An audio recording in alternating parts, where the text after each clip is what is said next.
الحمدللہ رب العالمین والصلاة والسلام علی سید الانبیاء والمرسلین اللہم صلی علی سیدنا و مولانا محمد وعلی آلہ واصحابہ وبارک وسلم وصلی علیہ۔ دنیا کی تمام دیکھنے والوں کو، تمام چاہنے والوں کو، تمام پیار کرنے والوں کو، اور جہاں جہاں تک اس وقت میری آواز کو سنا اور مجھے دیکھا جا رہا ہے، جنید اقبال کی جانب سے انتہائی محبت کے ساتھ السلام علیکم۔ ایک بار پھر ناظرین، آپ کو پر نور صبح نور کے ساتھ میں دل کی گہرائیوں سے خوش آمدید کہتا ہوں، اور آئیے بلا توقف چلتے ہیں حضرت ابو انیس محمد برکت علی علیہ رحمہ کی تالیف اسماء النبی کریم صلی اللہ علیہ وآلہ وسلم سے رسول اللہ صلی اللہ علیہ وآلہ وسلم کا ایک اسم مبارک پڑھنے اور سننے کی سعادت حاصل کرتے ہیں۔ سیدنا الغافر صلی اللہ علیہ وآلہ وسلم، ہمارے سردار، معاف فرمانے والے، درود و سلام بھیجے اللہ آپ صلی اللہ علیہ وآلہ وسلم پر، آپ صلی اللہ علیہ وآلہ وسلم کے آل پاک پر، اور صحابہ کرام رضوان اللہ تعالیٰ علیہم اجمعین پر۔ ام المومنین حضرت عائشہ صدیقہ سلام اللہ علیہ فرماتی ہیں کہ حضور نبی کریم صلی اللہ علیہ وآلہ وسلم ہمیشہ دوسروں کی غلطیوں کو معاف فرما دیا کرتے تھے۔ آپ صلی اللہ علیہ وآلہ وسلم نے پوری زندگی اپنی ذات کا کبھی بھی انتقام نہ لیا، ہاں جہاں اللہ تعالیٰ کی حدود ٹوٹتی تھیں تو وہاں آپ صلی اللہ علیہ وآلہ وسلم حدود کا نفاذ فرماتے تھے۔ ہمارے ساتھ آپ جڑے رہیے ناظرین، کیونکہ آج انتہائی ممتاز بارگاہ میں ہدیہ عقیدت پیش کریں گے، یعنی ادب کے سمندر میں غوطہ زن ہو کر، عقیدتوں کی شمع جلا کر، محبتوں کی چاشنی سے زبان میٹھی کر کے، الفاظ کے موتیوں کو اپنے دامن میں سمیٹ کر، ائمہ اہل بیت کی جھرمٹ میں سیدہ کائنات بی بی فاطمہ الزہرا سلام اللہ علیہ کے گلشن میں چلتے ہیں، جہاں 11 ائمہ اہل بیت کا وہ سنہری سلسلہ ہے جن کی مبارک ہستیاں سرکار مدینہ صلی اللہ علیہ وآلہ وسلم کی مبارک ہستی کا حسین ترین عکس جمیل ہیں، اور جو مصطفی و مرتضوی فیضان کا خزینہ ہیں، اور جن کی حیات طیبہ کا ایک ایک پہلو امت کی اصلاح و فلاح و کامیابی کا روشن گنجینہ ہے۔ انہی مصطفی چراغوں میں اور مرتضوی ماہپاروں میں 11ویں امام حسن عسکری علیہ السلام ہیں، جو عسکری بھی ہیں، ہادی بھی ہیں، ذکی بھی ہیں، خالص سراج بھی ہیں، اور ابن الرضا بھی ہیں، جو بچپن ہی سے تدبر، تفکر اور خوف خدا کی انتہائی منزل پر تشریف فرما ہو کر مقدس حیات کے رازدار، یعنی مقصد حیات کے رازدار بن گئے۔ بہلول دانا رحمۃ اللہ علیہ جیسے دانا و بینا کو یہ بتلاتے نظر آتے ہیں کہ ہم کھیل کود کے لیے پیدا نہیں کیے گئے، بلکہ دنیا کو آخرت کی کھیتی سمجھ کر خالص بندگی خدا کے لیے اس دنیا کے اندر بھیجے گئے ہیں، یعنی جو بچپن ہی سے عالی نسب کے تفاخر کی بجائے اعمال صالحہ کو کامیابی کی ضمانت سمجھنے والے تھے اور تقوی و پرہیزگاری کے راستے پر چلنے والے تھے۔ سیدنا امام حسن عسکری علیہ السلام اسی سلسلہ عصمت کی ایک لڑی تھے جس کا ہر حلقہ انسانی کمالات کے جواہر سے مرصع و مرقع تھا، جن کی مبارک ہستی میں علم و حلم، عفو و کرم، سخاوت و ایثار، خوف خدا و خوف آخرت، سبھی اوصاف بے مثل و بے مثال تھے۔ سیدنا امام حسن عسکری علیہ السلام کی 29 سالہ زندگی ناظرین 3 حصوں میں منقسم ہے۔ پہلا حصہ 13 سال پر مشتمل ہے جو مدینہ پاک میں گزرا، دوسرا حصہ 10 سال پر مشتمل ہے جو امامت سے پہلے سامورہ میں گزرا، اور تیسرا حصہ 6 سال پر مشتمل ہے جو آپ کی مدت امامت بھی ہے، اور اسی میں 3 برس کم و بیش وہ ہیں جس میں آپ علیہ السلام کو پابند سلاسل کیا گیا، آپ پر ہر طرح کی پابندیاں لگائی گئیں، مگر سیدہ کائنات بی بی فاطمہ الزہرا سلام اللہ علیہ کے گلشن کے اس پھول کے، یعنی سمجھ لیجئے ناظرین، دن اور رات جو ہیں وہ اس کیفیت میں سختی کے باوجود بھی روزوں میں اور عبادتوں میں گزرا کرتے تھے۔ سیدنا امام حسن عسکری علیہ السلام کی خصوصیت ہے کہ آپ نے تقریباً 6 عباسی خلفاء کے ادوار دیکھے اور ان تمام تکالیف اور مصائب میں بھی شریک ہوئے جو آپ کے والد بزرگوار کو حراست اور نظر بندی کے ذیل میں بھی متعدد بار برداشت کرنا پڑے تھے۔ کوئی ایک بادشاہ بھی ایسا نہ تھا ناظرین، یہ ذہن میں رکھے، یہ کہہ دینا بہت آسان ہے، لیکن جو مصائب ان پر ٹوٹے ہیں اس کی داستان ناظرین انتہائی دل سوز ہے کہ کوئی ایک بادشاہ نہ تھا جس کے زمانے میں امام حسن عسکری علیہ السلام کو آرام و سکون ملا ہو۔ عبید اللہ خان جیسا شخص جو معتمد عباسی کا وزیر تھا، اپنے تمام غرور و تکبر کے باوجود جب بھی سیدنا امام حسن عسکری علیہ السلام سے ملاقات کرتا تھا تو ان کی دانائی اور ان کے زہد و تقوی کی وجہ سے احتراماً اپنی مسند سے کھڑا ہو جاتا تھا اور اپنی جگہ امام کو بٹھا دیا کرتا تھا. یعنی وہ جانتا تھا کہ اس وقت روئے زمین پر اگر کوئی ہستی ہے جن کا مقابل کوئی نہیں ہے تو وہ امام حسن عسکری علیہ السلام ہے. ناظرین کرام، گھٹن کے اور جبر کے اس ماحول میں جہاں سرکار علیہ السلام کی آل سے وقت کے حکمران ہمیشہ خائف رہے، کیونکہ خلفائے بنی عباس خوب جانتے تھے کہ سلسلہ آل محمد کے وہ افراد جو رسول کریم صلی اللہ علیہ وآلہ وسلم کے صحیح جانشینی کے مصداق ہیں، وہ یہی افراد ہیں جن میں ایک ہستی حضرت امام حسن عسکری علیہ السلام کی ہے. اسی لیے انہی کا فرزند وہ ہو سکتا ہے جس کی نسل سے امام مہدی علیہ السلام کی بشارت ہے. لہذا کوشش یہ تھی کہ ان کی زندگی کے دنیا میں ہی خاتمہ معاذ اللہ کر دیا جائے اور اس طرح سے ان کا کوئی جانشین دنیا میں موجود نہ ہو. یہ سبب تھا ناظرین کہ امام حسن عسکری علیہ السلام کے لیے صرف اس نظر بندی پر اکتفا نہیں کیا گیا جو امام علی نقی علیہ السلام کے لیے ضروری سمجھی گئی تھی، بلکہ آپ کے لیے آپ کے گھر میں آپ کو مکمل طور پہ مقید کر دیا گیا. یعنی اقتدار کے متوالے یہ چاہتے تھے کہ کسی طور سے آپ لوگوں کے سامنے نہ، جو بن پڑا وہ آپ کے ساتھ کیا. لیکن وہی بات ہے ناظرین کہ آل رسول صلی اللہ علیہ وآلہ وسلم نے دین، یعنی وہ دین جو نانا جان کا دین ہے، اس کی محافظت کا عہد کیا ہوا تھا. وہ عہد آپ نے پورا کیا کہ الحاد کے فتنے سے لے کر پادری کے فساد تک ہر فتنے کو آپ نے زمین بوس کیا. اور انشاءاللہ بس ہم تو اس وقت کا انتظار کر رہے ہیں جب اس نسل پاک سے امام مہدی علیہ السلام کا ظہور انشاءاللہ ہوگا. ہمارے ساتھ جو شخصیات موجود ہیں یقیناً کسی تعارف کے محتاج نہیں. پہلی ممتاز اسکالر ہیں محترم جناب پیر قمر الشکور احمد صاحب تشریف فرمائیں. دوسری شخصیت ممتاز عالم دین جناب پیر سید شمس الرحمن مشہدی صاحب تشریف فرمائیں. تیسری شخصیت ممتاز اسکالر جناب ڈاکٹر سید حامد فاروق بخاری صاحب تشریف فرمائیں. تینوں آپ کو السلام علیکم، خوش آمدید. اور آخر میں انشاءاللہ ملک ممتاز سناخہ بزرگ سناخہ جناب الحاج اختر حسین قریشی صاحب منقبت کا نذرانہ پیش کریں گے. آپ آغاز کرتے ہیں آپ سے صاحب. سب سے پہلے تو یہ بتائیے حضرت امام حسن عسکری علیہ السلام کا خاندانی شرف، مقام و مرتبہ، نیز آپ علیہ السلام کے جو القابات بڑے حسین ہیں اور اس کی جو تشریحات ہیں، آغاز کیجیے. بسم اللہ الرحمن الرحیم. کریم آقا صلی اللہ علیہ وآلہ وسلم کی ذات والا شان سے خاص نسبت قرب رکھنے والی جو ائمہ اہل بیت اطہار کی مبارک ہستیاں ہیں، اور یہ جو چمنستان امامت اہل بیت ہے، اس کے 11ویں پھول حضرت امام حسن عسکری علیہ السلام ہے. اور اللہ رب العزت نے آپ کو جو بے پناہ صفات عطا فرمائی تھیں، ان شانوں کا اظہار ہر لمحے آپ کی مبارک ذات سے یوں کرنیں پھوٹتی تھیں جیسے چاند کی کرنیں جو ہیں اس اپنی روشنی جو ہے وہ چاند اپنی کرنوں کے ذریعے سے پھیلاتا ہے. آفتاب و ماہتاب کی طرح شعائیں آپ کے وجود مقدس سے فیضان نبوت کی پھوٹتی تھیں. پروردگار عالم نے یہ ایک اللہ رب العزت کی طرف سے انتظام تھا، حسن انتظام تھا. مالک کا اپنا اپنا قاسم نعمت ہے. آقا صلی اللہ علیہ وآلہ وسلم کی ذات مبارک جہاں جہاں اسلام کا فیضان پھیلانا تھا، وہاں وہاں اہل بیت نبوت کے ذریعہ سے اسلام کی اشاعت جو ہے اس کروائی گئی. اور بالخصوص ائمہ اہل بیت اطہار کی جو شان ہے وہ تو بہت ہی نرالی اور بہت ہی، یعنی اہل بیت نبوت میں سے بھی جو چنیدہ ہستیاں ہیں اور جو منتخب ہستیاں ہیں جن پر اللہ اپنی نعمتوں کو تمام فرماتا ہے اپنے دور میں، وہ ائمہ اہل بیت اطہار ہیں. حضرت امام حسن عسکری علیہ السلام کے مبارک القابات میں جیسے آپ نے بھی بیان کیا انٹرو میں، آپ کے مبارک القابات میں ذکی، خالص، سراج اور ابن الرضا، چونکہ جو حضرت امام علی رضا علیہ السلام کو عالمگیر اور آفاقی شہرت عطا ہوئی تھی، اس کے سبب سے آپ کے بعد آنے والے ائمہ اہل بیت اطہار کو ابن الرضا کے نام سے یاد کیا جاتا تھا. تو آپ کے معزز القابات میں بھی ابن الرضا کا لقب شامل ہے. اور خاص طور پر عسکری ایک ایسا آپ کے القابات میں سے لقب ہے جو آپ کے نام کا جز اور آپ کے نام کا حصہ بن گیا. نام مبارک تو حسن بن علی ہے اور کنیت ابو محمد ہے، لیکن آپ معروف ہوئے امام حسن عسکری علیہ السلام کے مبارک لقب سے. اس لقب کی دو وجوہ بیان کی گئی ہیں. وہ کیا؟ تذکرہ نگاروں نے ایک وجہ تو اس کی یہ لکھی ہے کہ چونکہ یہ جو سرہ من را جو شہر ہے جو بعد میں سامورا کہلوایا، یہ فوجی چھاؤنی کے طور پر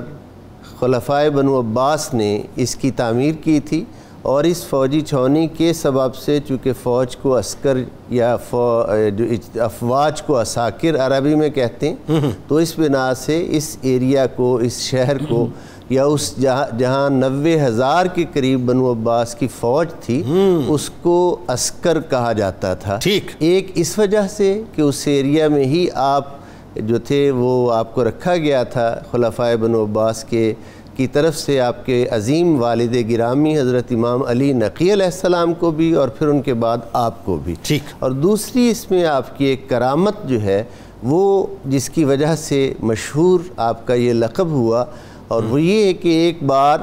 آپ کو متاثر اور مرعوب کرنے کے لیے خلیفہ نے اپنا 90,000 کا لشکر کھڑا کر کے تو آپ کو اس کا مشاہدہ کروایا کہ میں کتنا طاقتور ہوں، کہ یہ اتنی بڑی مسلح فوج جو ہے یہ میرے زیر کمان ہے اور میرے ایک جنبش ابرو کی منتظر ہے۔ تو آپ نے اس خلیفہ کو اپنی شان امامت کے ساتھ یوں 2 انگلیاں داہنے ہاتھ کی یوں کر کے اشارہ کیا کہ اس کے درمیان دیکھ۔ جب اس نے دیکھا تو فرش سے لے کر عرش تک، زمین سے لے کے آسمان تک ملائک مسلح جو تھے قطار در قطار کھڑے نظر آئے۔ تو آپ نے فرمایا یہ ہمارا لشکر ہے، لیکن ہم اپنے پروردگار کی رضا، قضا اور قدر پر راضی رہتے ہیں۔ تو اس وجہ سے آپ کا لقب جو ہے وہ عسکری معروف ہوا اور آپ کے مبارک نام کا جزو ٹھہرا۔ اس میں کوئی شک نہیں کہ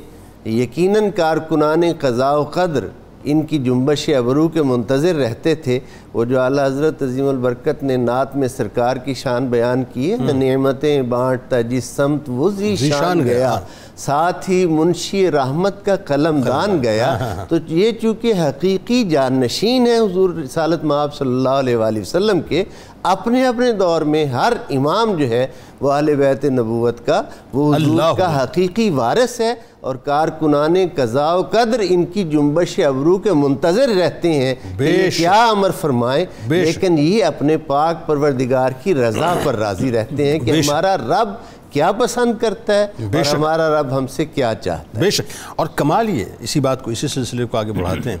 کہ ایک طرف تو یہ پہلو کہ ظاہر اللہ تبارک و تعالیٰ نے اتنا تصرف عطا کیا، اتنی بڑی طاقت عطا کی، لیکن وہی بات ہے اس طاقت کو استعمال کیا ہی نہیں، اللہ کی رضا میں راضی رہے۔ اور دوسرا یہ کہ آپ یہ دیکھیے کہ یہ وجود پاک وہ ہیں، وہ وجود مقدسہ ہیں کہ بچپن ہی سے اللہ تبارک و تعالیٰ نے ان کو فراست کے، تدبر کے، تفکر کے، خوف خدا کے ایک حسین سانچے میں ڈھالا ہوتا ہے، اور ایسا لگتا ہے کہ جیسے فراست جو ہے وہ آپ کے در سے صدقہ لے رہی ہے، اور یہی وجہ ہے کہ وہ بہلول دانا جیسے رحمۃ اللہ علیہ جیسے دانا اور بینا جو ہیں وہ آپ کی بارگاہ سے سبق لے رہے ہیں۔ بتائیے ذرا۔ بسم اللہ الرحمن الرحیم، اللہم صلی علی سیدنا محمد وعلی آلہ وعطرتہ بعدد کل معلوم لک، استغفر اللہ الذی لا الہ الا هو الحی القیوم واتوب الیہ۔ جنید بھائی، اللہ تعالیٰ کا یہ نظام ہے کہ اس نے جن لوگوں کو زیادہ ذمہ داریاں دینی ہوتی ہیں انہیں زیادہ صلاحیتوں سے وہ پہلے ممتاز کر دیتا ہے۔ سبحان اللہ۔ قرآن مجید فرقان حمید میں اس بات کے دلائل موجود ہیں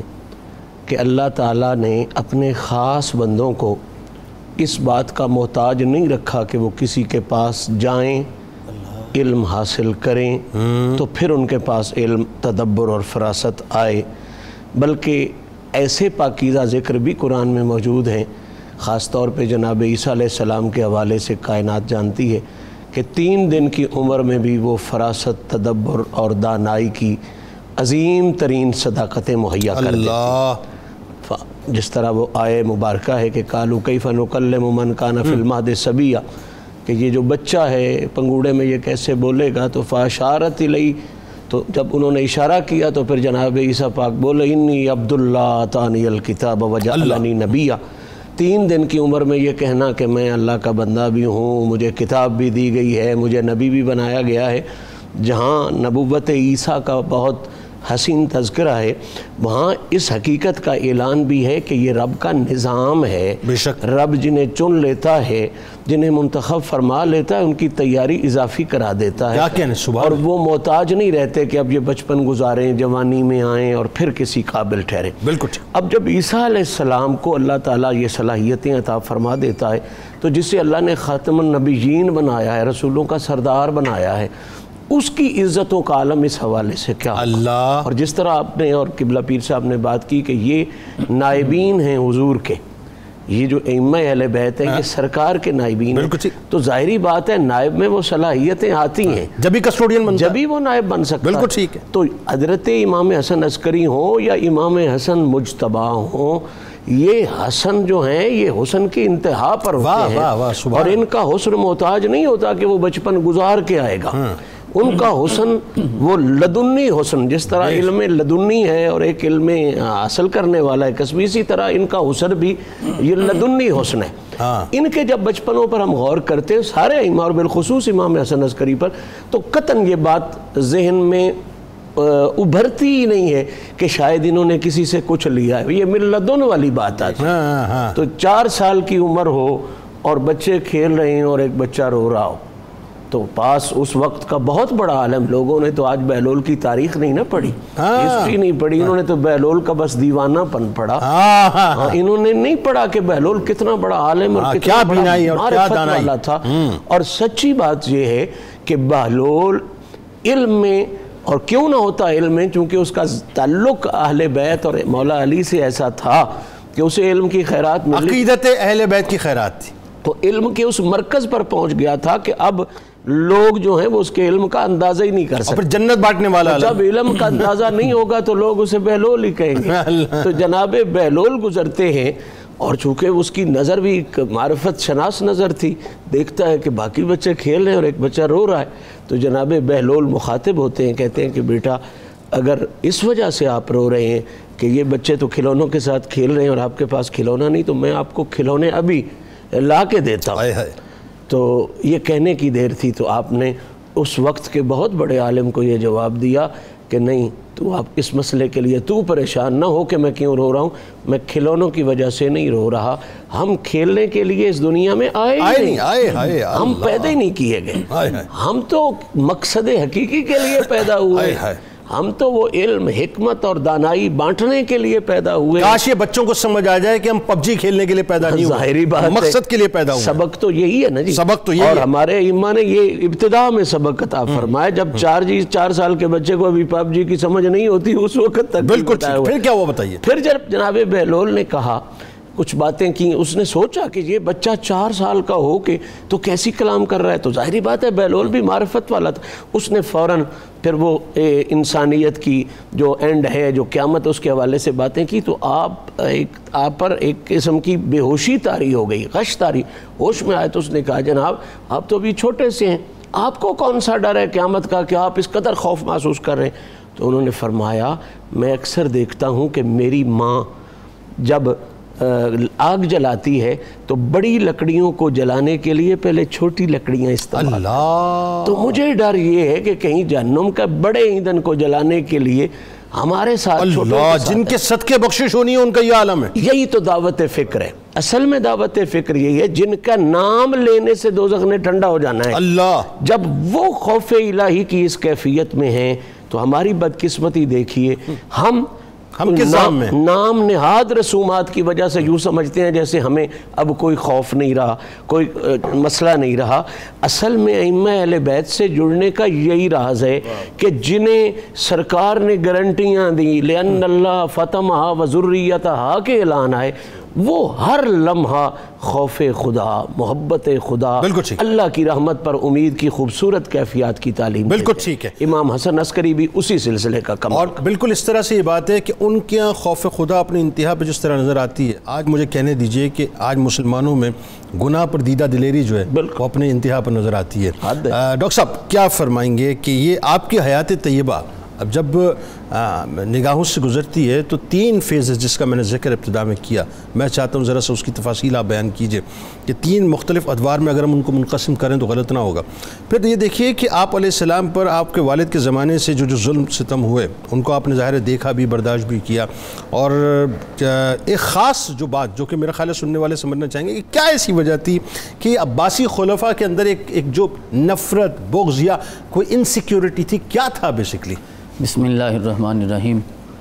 جنید بھائی، جس طرح آپ نے خود فرما دیا کہ 3 ادوار میں آپ کی حیات طیبہ کو ہم تقسیم کرتے ہیں، اور 29 سال کی زندگی جو ہے آپ نے ظاہری طور پہ گزاری ہے، تو 3 ادوار میں جب ہم تقسیم کرتے ہیں تو پہلے جو 13 سال ہیں آپ نے وہ مدینہ طیبہ میں گزارے ہیں، ٹھیک۔ دوسرا حصہ جو 10 سال بنتے ہیں وہ آپ نے سامرہ میں گزارے ہیں، اور آپ نے والد گرامی کے ساتھ وہ گزارے ہیں، اور آخری 6 سال جو آپ کی امامت کے 6 سال بنتے ہیں وہ بھی آپ نے سامرہ میں گزارے ہیں۔ تو اس طرح یہ 3 ادوار بنتے ہیں مختلف، اور آپ کی جو امامت کا دور ہے دوسری طرف خلفائے بنو عباس وہاں موجود تھے جن کے ساتھ آپ نے یہ زمانہ گزارا۔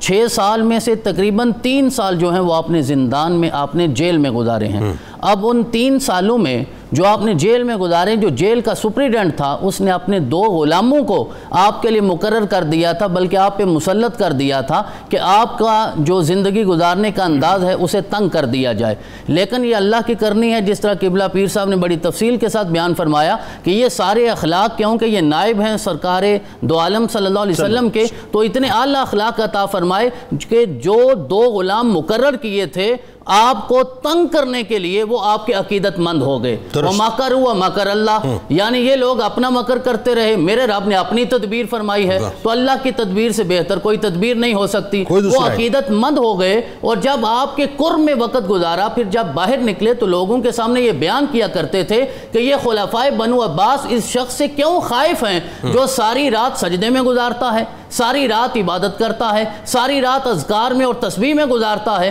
اور دن روزے کی حالت میں گزارتا ہے، اور ان کی زندگی میں ہمیں کچھ ایسا نظر نہیں آیا کہ جس کے ساتھ سلاطین وقت کو خوف کرنا چاہیے۔ امن ہوا قانت آناء اللیل ساجدا وقائما یحذر الآخرہ ویرجو رحمت ربی قل هل یستوی الذین یعلمون والذین لا یعلمون انما یتذکر اولو الالباب۔ کہا کہ اگر خلفائے بنو عباس کو میرا رب عقل عطا فرمائے، وہ سمجھ جائیں جو ہر وقت سجدے میں ہوتا ہے یا قیام میں ہوتا ہے یا روزے کے عالم میں ہوتا ہے، اسے دنیا کا کوئی لالچ نہیں ہے، وہ آخرت کے خوف میں ہے اور اللہ کی رحمت کا امیدوار ہے۔ اور دنیا کو پہچان جانا چاہیے کہ اگر 4 سال کے بچے کو اللہ نے یہ علم عطا فرمایا ہے، اور اب تو حضرت 22-23 سال کے ہو گئے ہیں، اللہ کریم نے علم میں کتنا اضافہ فرما دیا ہوگا۔ کوئی 60 سال کا 100 سال کا بندہ علم سے محروم ہے تو وہ حضرت کا مقابلہ نہیں کر سکتا۔ تو وہ جو زندان کا سپریڈنٹ تھا، وہ جو چاہتا تھا اپنے خلفاء کو خوش کرنے کے لیے،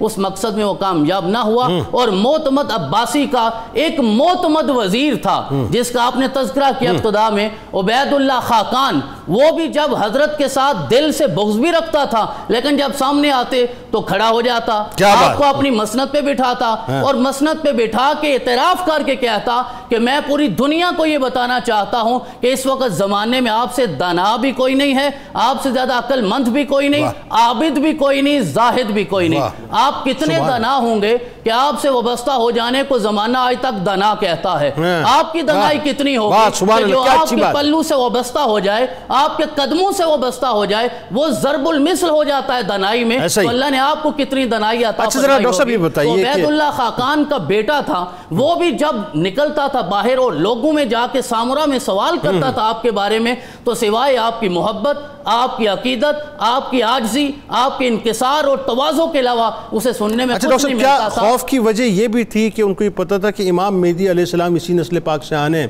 اور پورا نظام ظاہر ہے، اس کو پھر آپ گرفت کریں گے۔ نبی اکرم صلی اللہ علیہ وسلم کا یہ ارشاد گرامی تھا کہ میرا آقا صلی اللہ علیہ وسلم نے ارشاد فرمایا کہ میرے بعد 12 خلفاء ہیں، اور وہ 12 خلفاء ان میں آخری جو ہے وہ مہدی آخر الزمان اور قائم آل محمد تشریف لائیں گے۔ اور یہ کیونکہ 11ویں خلیفہ ہیں اور 11ویں کے بعد 12ویں نے آنا ہے، تو ان کے اندر بھی وہی خوف تھا جو کبھی فرعون میں تھا، اور وہ موسیٰ کے میلاد سے روکنا چاہتا تھا، لیکن دنیا کو یہ پتہ نہیں۔ اب یہ میلاد کا مہینہ بھی ہے، میں یہ عرض کر دوں کہ میلاد سے روکا نہیں جا سکتا، کیونکہ میرا رب جب میلاد کرنا چاہتا ہے تو وہ فرعون کے گھر میں موسیٰ کا بھی کر سکتا ہے، اور مکہ میں محمد رسول اللہ صلی اللہ علیہ وسلم کا بھی فرما سکتا ہے۔ تو آپ کیونکہ 11ویں خلیفہ ہیں، ان کے بعد 12ویں خلیفہ نے آنا تھا، اور ایک تواتر کے ساتھ یہ حدیث مبارکہ خلفائے بنو عباس میں موجود تھی۔ تو آپ نے پہلے معتز کا زمانہ دیکھا، اس کے بعد مہدی کا زمانہ آیا، پھر یہ معتمد کا زمانہ، اسے بھی آپ نے گزارا۔ تو بنو عباس میں چاہے دور عروج تھا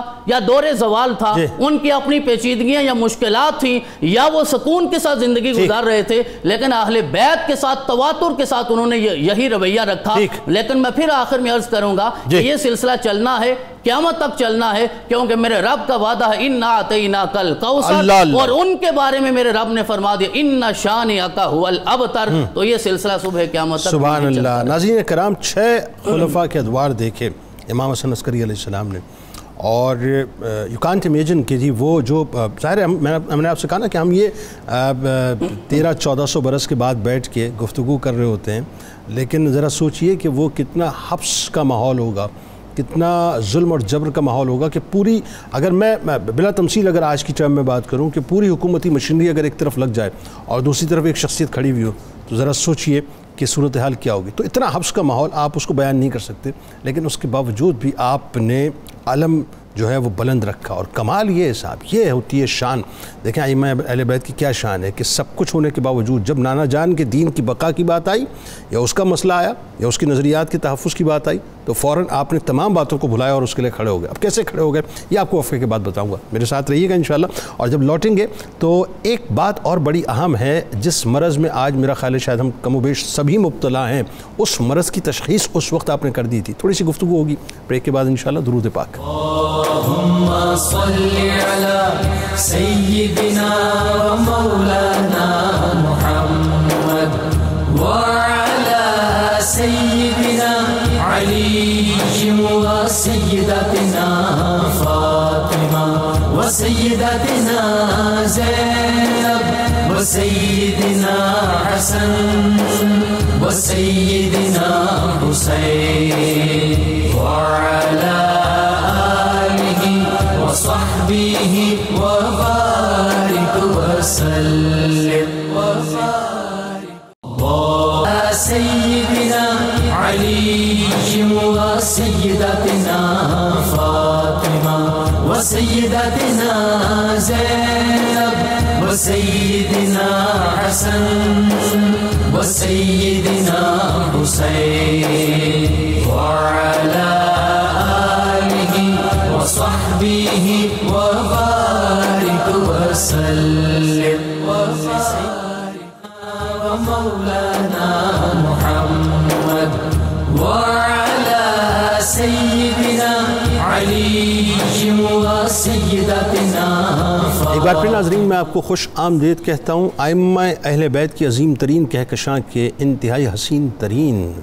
11ویں امام، ان کی بارگاہ میں نہیں، امام حسن عسکری علیہ السلام کی بارگاہ میں ہدیہ عقیدت پیش کر رہے ہیں۔ ایک قول آپ کا ایسا ہے ناظرین، اور وہ قول اگر تھوڑا سا آپ ایک لمحے کے لیے تھوڑا سا ذرا قلب کو ذرا وسیع کر کے، ذہن کو وسیع کر کے، اور ذرا سوچیں، ذرا تفکر کریں، تو اندازہ ہوگا کہ اس مرض کی تشخیص تو آپ نے اس وقت کر دی تھی ہمارے لیے۔ آج ہم سبھی کم و بیش اس مرض میں مبتلا ہیں، اور بات بہت چھوٹی سی ہے، لیکن اتنی بڑی کائنات ہے صاحب کہ میرا خیال ہے اس کو سمجھنے کے لیے ہمیں بہت توجہ کی ضرورت ہے۔ کہ آپ فرماتے ہیں کہ یہ جو حسد ہے، یعنی حسد کرنے اور کینہ رکھنے والا جو ہے وہ سکون قلب نہیں پا سکتا۔ ایک جملہ ہے، لیکن اس کے اندر پوری کی پوری کائنات ہے۔ آج آپ دیکھ لیجئے کہ ہمارے مسائل میں ایک بہت بڑا مسئلہ یہ ہے کہ ہم لوگوں کے پاس جو کچھ ہے اس پر ہماری نگاہ ہمیشہ رہتی ہے۔ اللہ نے جو ہمیں دیا ہے ہم اس سے صرف نظر کرتے ہیں۔ اس حد تک ہم حسد میں مبتلا ہیں کہ اس کے پاس کیوں ہے، کس لیے ہے، چھن جائے، ختم ہو جائے، برباد ہو جائے، ہمارے پاس آ جائے۔ ہم یہ نہیں سمجھ رہے کہ دینے والا اللہ ہے، انسان نہیں ہے۔ اور کینے کا عالم یہ ہو گیا ہے صاحب کہ ہم ہاتھ تو ملاتے ہیں، بغل گیر بھی ہوتے ہیں، ہم مصافحہ بھی کرتے ہیں، معانقہ بھی کرتے ہیں، اور کیا حال ہے، کیسے ہو، ٹھیک ہو، سب کچھ کرتے ہیں، زبان پہ ہماری جو ہے وہ بڑے اچھے اچھے جملے بھی ہوتے ہیں، چہرے پہ مسکراہٹ بھی ہوتی ہے، لیکن دل جو ہے ہمارا وہ نفرتوں سے اور کینوں سے بھرا ہوا ہوتا ہے۔ یہ دو ایسے مرض ہیں ناظرین، اگر ہم اپنے اندر سے ختم کر دیں تو یقین مانیے جو قلب ہے نا ہمارا وہ انتہائی سکون میں آ جائے گا۔ پیر صاحب ذرا یہ بتلائیے کہ ایک جو خاص طور پہ بات جس کا میں نے اظہار وقفے سے قبل کیا،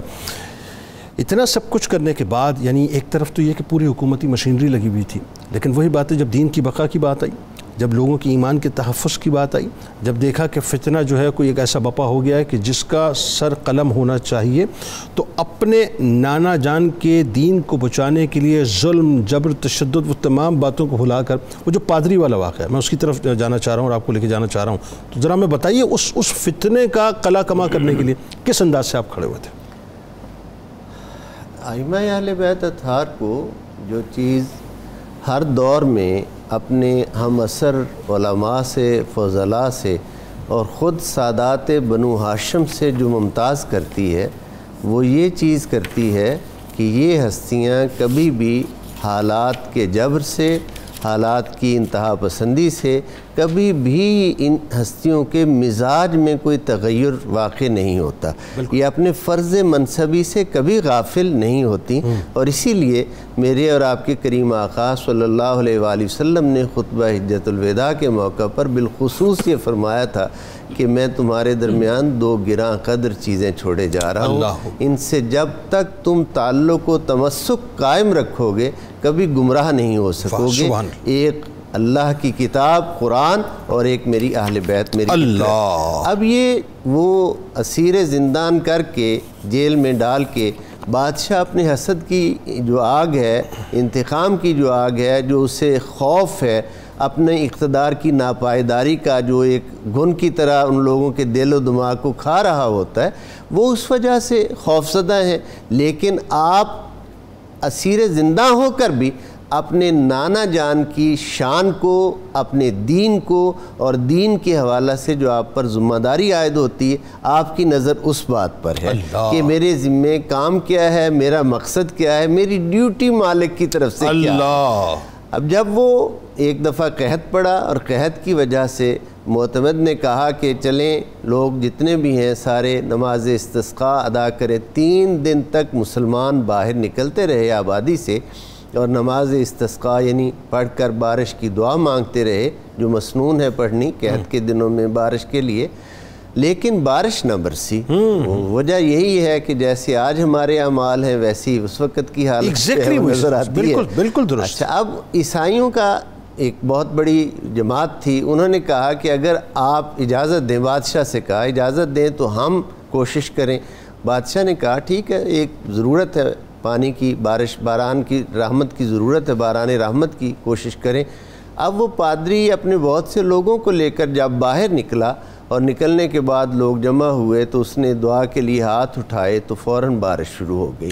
جیسے ہی بارش شروع ہوئی تو جو کمزور یقین والے لوگ تھے وہ کہنے شروع ہو گئے کہ مسلمانوں کی بجائے ان کا دین سچا ہے، مسلمان 3 دن آتے رہے، اپنے پروردگار کی نماز پڑھتے رہے، اس سے دعا مانگتے رہے، لیکن بارش نہیں ہوئی، اور یہ پہلے دن نکلا اس نے دعا کے لیے ہاتھ اٹھائے ہیں تو بارش اتنا بڑا فتنہ، اتنا بڑا ایمان اسٹیک پہ سب کے، یعنی اور پھر اس کے بعد دوسرے دن پھر وہ پادری نکلا اور پھر اسی طرح اس نے جب دعا مانگی تو وہ پھر بارش شروع ہو گئی، اور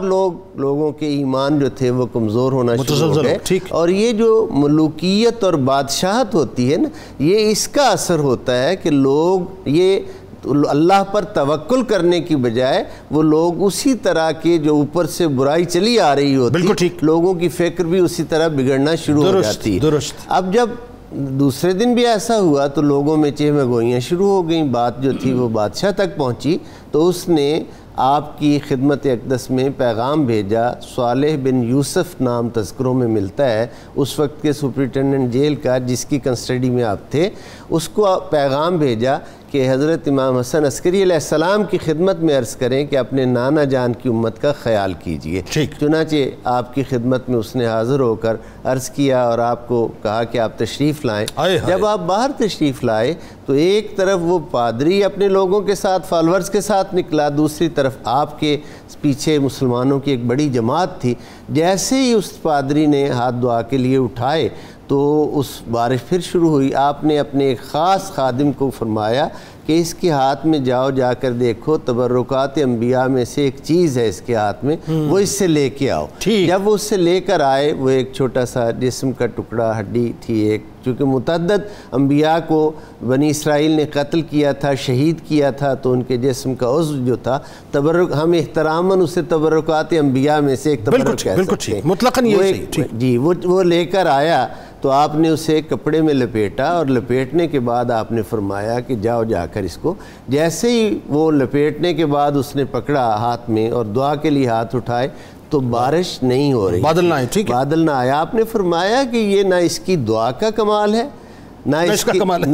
کمال ہے، یہ صرف اس اللہ اپنے اس پیغمبر کے وجود مبارک کے حصے کی تبرک کا اللہ حیا فرما رہا تھا کہ جب بھی کسی نبی کے وجود کا تبرک اس طرح بے پردہ کیا جاتا ہے تو اللہ باران رحمت کو بھیجتا ہے۔ ہاں، بادل جو سائے کے لیے، بالکل لوگوں کی اصلاح فرمائی۔ آپ چونکہ 11ویں امام ہیں، میں ایک جملہ صرف ایڈ کرنا چاہتا ہوں کہ ائمہ اہل بیت اطہار میں سے اللہ تعالیٰ کی تقسیم ہے، 4 امام مدینہ منورہ میں جنت البقیع میں، 6 امام عراق میں ہیں، اور 1 امام حضرت امام علی رضا علیہ السلام ایران میں ہیں۔ یہ 11 ائمہ اہل بیت اطہار۔ بالکل ٹھیک ہو گیا۔ اور تھوڑا سا سلسلے کو اب ذرا یوں بھی ہمیں ذرا سمجھائیے کہ امام حسن عسکری علیہ السلام کو اللہ تبارک و تعالیٰ نے جہاں پر ظاہر ہے یہ تمام اوصاف عطا کیے تھے، وہاں پر اخلاق کا بھی اعلیٰ معیار آپ کرتا، اور ظاہر ہے ہمارے یہاں پرابلم کیا ہے کہ ہم جب مورل ویلیوز کی بات کر رہے ہیں، موریلٹی کی بات کرتے ہیں، تو ہم یہ کہتے ہیں صاحب کہ اچھا بولنا، ہم نہیں سمجھتے شاید یہاں تک محدود ہے بات۔ موریلٹی پوری شخصیت کے گرد گھوم رہی ہوتی ہے، اور اس میں خاص طور پہ جو زہد و تقوی، عبادات، آپ کی سخاوت، آپ کا ایثار، پھر آپ کا درد اور درگزر نظر آ رہا ہے۔ دیکھیں ذرا بتائیے اس بارے میں۔ بسم اللہ الرحمن الرحیم۔ جنید بھائی، اللہ تعالیٰ نے ان لوگوں کو یہ شرف عطا فرمایا ہوتا ہے کہ ان میں ہر وہ اچھا وصف موجود ہوتا ہے جو رب کو پسند ہوتا ہے، چونکہ ان کی بنیادی ڈیوٹی ہوتی ہے تبلیغ دین۔ بالکل صحیح۔ اور تبلیغ دین کے لیے سب سے زیادہ مؤثر چیز جو ہوتی ہے وہ بندے کا کردار ہوتا ہے۔ درست۔ وہ انہی ائمہ میں سے ایک بے مثال امام سے کسی نے پوچھا کہ حضرت میں جا رہا ہوں، مجھے کوئی نصیحت فرمائیں، میں تبلیغ کے لیے جا رہا ہوں۔ تو انہوں نے ایک فقرے میں ساری بات کہہ دی کہ اس طرح کرنا کہ تبلیغ اس رنگ میں کرنا کہ تجھے زبان سے کچھ نہ کہنا پڑے، یعنی تیرا کردار مبلغ ہو، کیا کہنا، تیرا اخلاق مبلغ ہو۔ تو یہ بذات خود ان کے اخلاق مبلغ ہوتے ہیں۔ یہ صرف نماز کی تلقین نہیں کرتے بلکہ عبادت کر کے دکھاتے ہیں کہ عبادت اس طرح کی جاتی ہے، اور پھر اپنے نہیں غیر بھی، جس طرح سید صاحب نے بات کی، پیر صاحب نے بات کی، جو دشمنی کے لیے آئے ہوتے ہیں وہ ان کے سجدے دیکھ کے پھر ان کے خادم بن جاتے ہیں۔ اللہ۔ اور یہ بات میں بالکل ببانگ دول کہوں گا کہ مولا علی سے لے کے امام حسن عسکری تک، جنہیں ہم دیکھ چکے ہیں، پڑھ چکے ہیں، اور انشاءاللہ یقیناً امام مہدی بھی اسی سلسلے کی کڑی ہیں، ان کا یہ حسن ہے کہ ان کی اپنے صرف تعریف نہیں کرتے، جتنا بڑا ان کا مخالف ہوگا جب کردار کی بات آئے گی نا تو مخالف پہلے ان کے کردار کی تعریف، بالکل ایسا ہے، علی دیکھیں، حسن دیکھیں، مخالف ان کے کردار کی تعریف کرتا ہے۔ اس کا مطلب یہ نہیں ہوتا کہ وہ ان کا کوئی ضروری ہے کہ خادم ہو جائے، لیکن کردار اتنا اونچا ہوتا ہے، کردار دیکھ کے نفی کی جو زبانیں ہیں اس پہ تالے لگ جاتے ہیں اور ازبات کی زبانیں کھل جاتی ہیں۔ ایگزیکٹلی۔ تو عبادت ان کی دیکھیں تو غیر دیکھ کے قربان ہو رہے ہیں۔ پھر زہد و تقویٰ تو اس گھر کی میں سمجھتا ہوں لونڈی ہے، اس لیے کہ کتنی دفعہ ان کے والد گرامی اور ان کی تلاشی لی گئی اس گھر کی جس گھر میں انہیں قید کیا جاتا تھا کہ وہاں بڑا مال جمع ہو گیا، جی حکومت کے خلاف سازش ہو رہی ہے، یوں تو جاتے تھے تو سوائے چٹائی اور مسلح کے اور کچھ نہیں۔ اس سے بڑھ کر زہد اور اس سے بڑھ کر تقویٰ کیا۔ پھر اگلی بات آتی ہے سخاوت کی، تو سخاوت تو صحیح ان کی میراث ہے، امت سائل فلا تنہر والے ہیں یہ، آتینا کل کوثر والے ہیں یہ۔ کتنے لمحے ایسے آئے ہیں کہ سائل نے سوال کیا، یہ سوچ کے کیا کہ یہ نہیں پورا کر سکیں گے، لیکن یہ پھر بھی اسے پورا کر دیتے ہیں۔ دو باپ بیٹا راستے میں بیٹھ گئے کہ 800 درہم اکٹھے ہمیں ملے، یہ درویش آدمی ہے، اس سے اتنے بڑے درہم کہاں سے ہوں گے؟ اب جب یہ پاس سے گزرتے ہیں تو پتہ نہیں انہیں چلتا کہ امام گزر رہے ہیں، آپ خود رک جاتے اور آپ فرماتے تمہیں 800 درہم کی ضرورت ہے، یہ تو لے لے، یہ تو لے لے۔ اللہ، وہ علم بھی اور تقویٰ تو ہے ہی ہے، ساتھ میں سخاوت کا بھی یہ عالم ہے۔ اور پھر جب ہم پہنچتے ہیں آپ کے خوبصورت کردار کے اس حوالے پر کہ درگزر اور عفو، تو وہ پھر وہی منظر آتا ہے جو آقا کریم کی سیرت طیبہ سے نظر آتا ہے کہ جب وہ روڑے مارتے ہیں تو یہ دعائیں دیتے ہیں۔ اللہ، معافی کرنے کا یہ عالم ہے کہ آپ جب امامت آپ کی شروع ہوتی ہے تو گھر کے کچھ نام نہاد قسم کے پاس رہنے والوں نے والد صاحب کے کچھ اثاثے چھپا لیے جس طرح اپنے مطلب میں لانے کے لیے، تو آپ نے انہیں کہا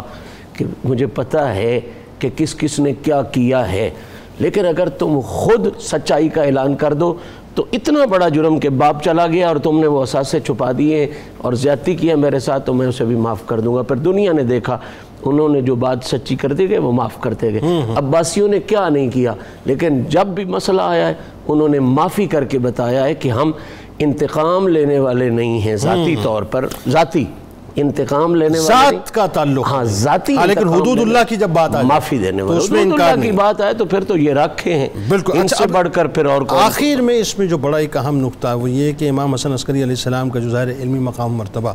اور اس علمی مقام مرتبے کی روشنی میں اگر میں اس واقعے کی طرف آپ کے ساتھ چلنا چاہوں، اور تمام ناظرین جو اس وقت ہمیں دیکھ رہے ہیں وہ چلنا چاہیں، کہ وہ الحاد کا ایک فتنہ اٹھا تھا۔ جیسے آج ظاہر ہے آپ کو پتہ ہے کہ الحاد کا فتنہ جو ہے پوری دنیا میں بہت ایکسپلور کر چکا ہے، یعنی اس وقت صورتحال یہ ہو گئی ہے کہ مطلب اللہ معاف کرے پاکستان کے اندر بھی بہت تیزی سے جو ہے وہ الحادی نظریات بڑھتے جا رہے ہیں۔ تو کیسے آپ نے اس کو ختم فرمایا؟ یہ پھر وہی بات آ گئی نانا جان کے دین کو بچانا، ایمان کو بچانا لوگوں کے، اور پھر وہی بات ہے آخر میں آپ کی شہادت مبارک بتائیے ذرا۔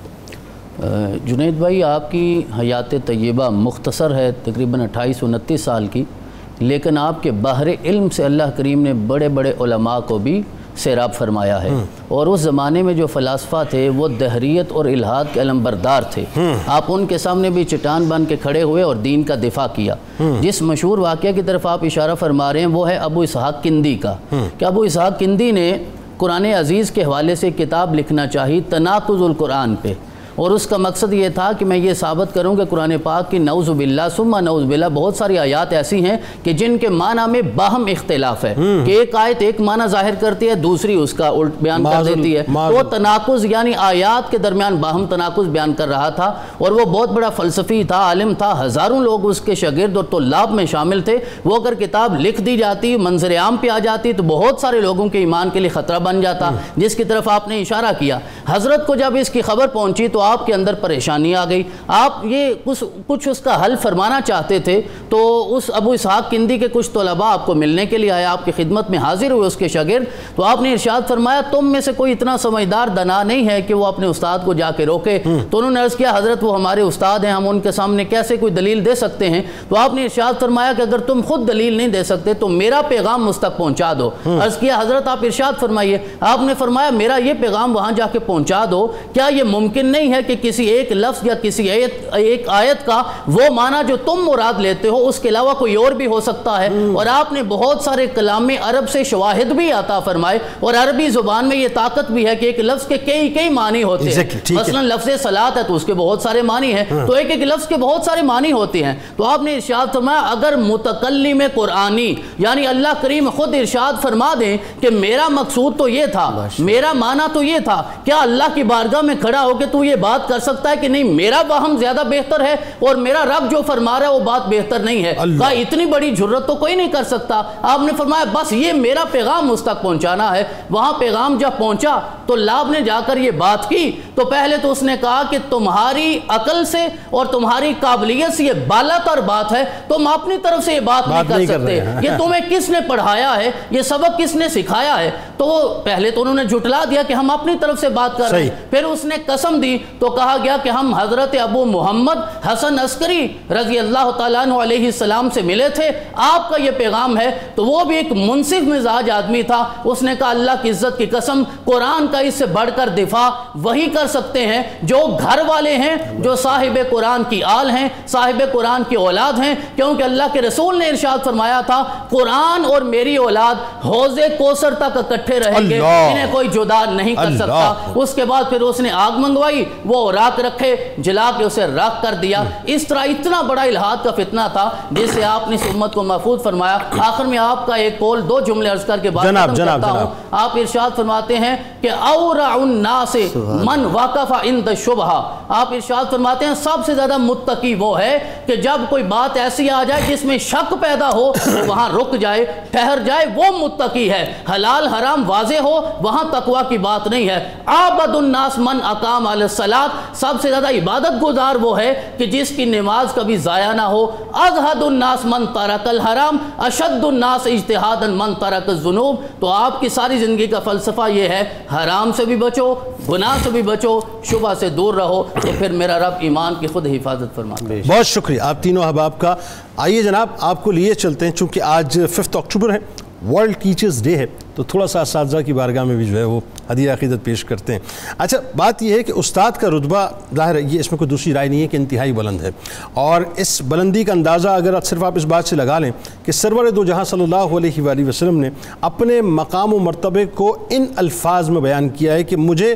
معلم بنا کر بھیجا گیا، یعنی حضور نبی کریم صلی اللہ علیہ وآلہ وسلم لفظ معلم اپنے ساتھ جوڑ کر استاد کے مقام اور مرتبے کو 4 چاند لگا کر یہ بتلا رہے ہیں کہ استاد کا مقام اور مرتبہ کیا ہے۔ بلکہ میں آپ کو بتاؤں کہ حضرت عمر فاروق رضی اللہ تعالیٰ عنہ سے پوچھا گیا کہ آپ اتنی عظیم الشان سلطنت کے خلیفہ ہیں، کیا اس کے علاوہ بھی کوئی حسرت آپ کے دل میں باقی ہے؟ تو آپ نے فرمایا کاش میں ایک معلم ہوتا، یعنی ایک ٹیچر ہوتا، ایک استاد ہوتا۔ اسی طرح سرکار دو جہاں صلی اللہ علیہ وآلہ وسلم نے استاد کی محبوبیت کو ان الفاظ میں بیان کیا کہ لوگوں کو بھلائی سکھانے والے پر اللہ، اس کے فرشتے، آسمان اور زمین کی تمام مخلوقات، یہاں تک کہ چونٹیاں اپنے بلوں میں اور مچھلیاں پانی میں رحمت بھیجتی ہیں اور دعائیں کرتی ہیں۔ یعنی ایک ٹیچر کی بات ہو رہی ہے۔ بہت پرائڈ لینا چاہیے اس بات کا کہ اگر آپ ٹیچر ہیں، لیکن اگر آپ اس شعبے کو عبادت کے طور پہ لے رہے ہیں تو یہ ذہن میں رکھیے گا، ورنہ کمرشل اورینٹیشن ہمارے یہاں بہت ہو گئی ہے جس سے یقین مانے بہت تکلیف ہوتی ہے۔ حضور نبی کریم صلی اللہ علیہ وآلہ وسلم نے فرمایا کہ تیرے 3 باپ ہیں،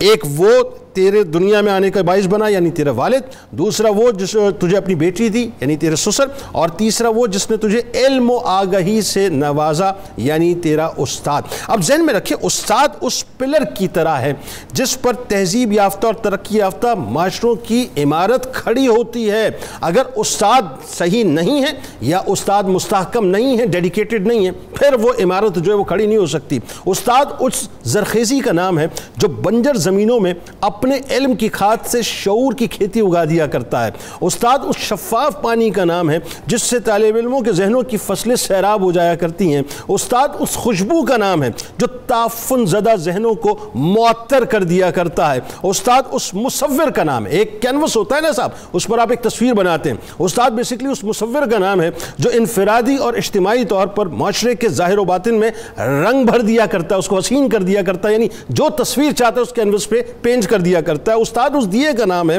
جو تاریک وجودوں میں علم کی روشنی کو بکھیر دیا کرتا ہے۔ استاد اندھیرے میں اس اجالے کا نام ہے جو معاشرے کو علم کے نور سے منور کر دیا کرتا ہے۔ یعنی کسی نے کیا خوب بات کہی تھی کہ اس معاشرے کو کوئی تباہی سے روک نہیں سکتا جہاں استاد کی بے توقیری کی جائے۔ اس معاشرے کو بھی ذہن میں رکھیے گا، اور وہ جو بات میں جو عرض کر رہا ہوں کہ اس معاشرے کو، لیکن اصل میں یہ معاشرہ ہے کہ جہاں استاد کی آج بے توقیری ہو رہی ہے تو وہ تباہی سے رک نہیں سکتا، اور معاشرے کو کوئی ترقی سے روک نہیں سکتا جہاں استاد کا احترام ملحوظ رکھا جاتا ہے۔ امام ابو حنیفہ رحمۃ اللہ علیہ فرماتے ہیں کہ میں ہر نماز کے بعد اپنے استاد اور اپنے والد کے لیے دعائیں مغفرت کرتا ہوں۔ میں نے کبھی بھی اپنے استاد محترم کے گھر کی طرف اپنے پاؤں دراز نہیں کیے، حالانکہ میرے گھر اور ان کے گھر کے درمیان 7 گلیوں کا فاصلہ ہے۔ اپنے استاد کی توقیر کیجیے، ان کا احترام کیجیے، اور اساتذہ کو بھی چاہیے کہ وہ اپنے شعبے کی توقیر کرتے ہوئے کمرشل اورینٹیشن سے باہر نکل کے اس جاب کو